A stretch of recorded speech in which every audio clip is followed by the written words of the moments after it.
Social media releases, what are they and do you need one? Well, it's more important if you're running a face-to-face workshop, to be honest, than if you're doing stuff online. Mostly webinars don't really need social media release, but there's no harm in having it.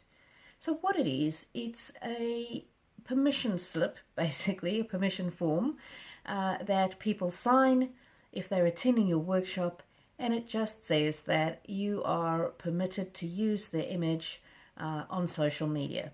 So you can take images, videos at your workshop that you run, and you're permitted to use that on social media to promote the event or future events. It's normally referred to as a social media release, but it can be more general. It can also relate to using your image on a website, not necessarily social media. It could relate to using any information or stories that you've shared in a broader context. Usually though, when you run a workshop, you wouldn't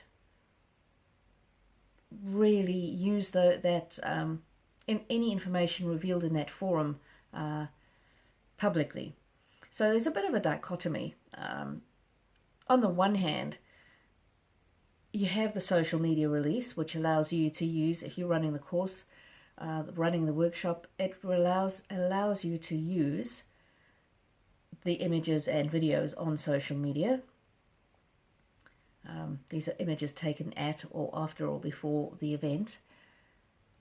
On the other hand, many people who run courses will also say as part of the intro, what happens in Vegas stays in Vegas. Basically, what happens on the course should be kept confidential, and people should be aware of, not revealing it outside of the room. If you're going to have that kind of a confidentiality request or requirement on your attendees, that should be on any terms and conditions they have when they go into the room.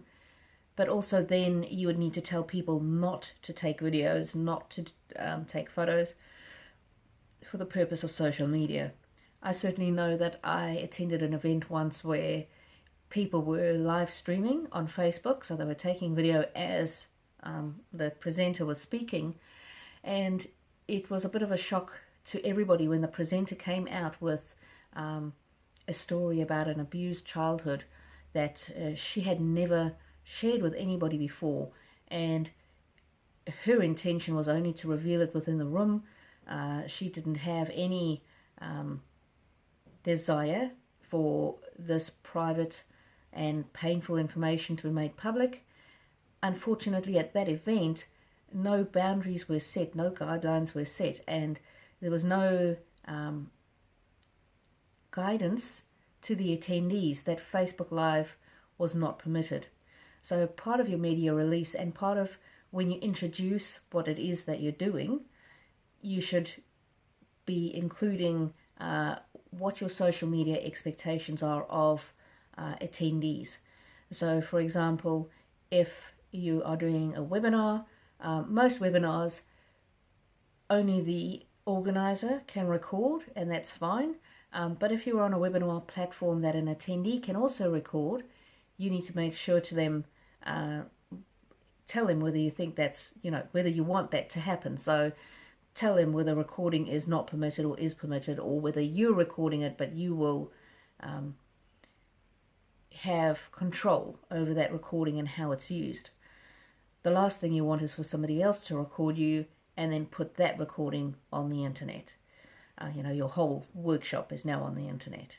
So set some guidelines, set some boundaries in the social media release. For example, short Facebook Lives are fine, but don't make them more than 5 or 10 minutes because you don't want the entire presentation streamed live. Or maybe you do. If you do want it streamed live, then let your people know that as well. So the social media release just sets the boundaries for social media and for your own use of the images that you and your team are going to take during the day. It is better to cover it off in writing when they sign in. It is also a good idea to explain it to them in the housekeeping part right at the beginning of the workshop so that they know what is expected. So no rocket science in social media releases. It just needs to say what it is that you expect of them and what you're going to be doing from the perspective of social media. In my package that I have with Bulletproof Your Workshop materials, so that's an add-on package to this workshop. It's a Bulletproof Your Workshop Advanced. In that package, I include a wording of a social media release that you can use at your own events if you would like to, and you can modify and play around with that wording. So enjoy your social media and enjoy your workshops. Catherine Warburton, Legal Lioness, signing off.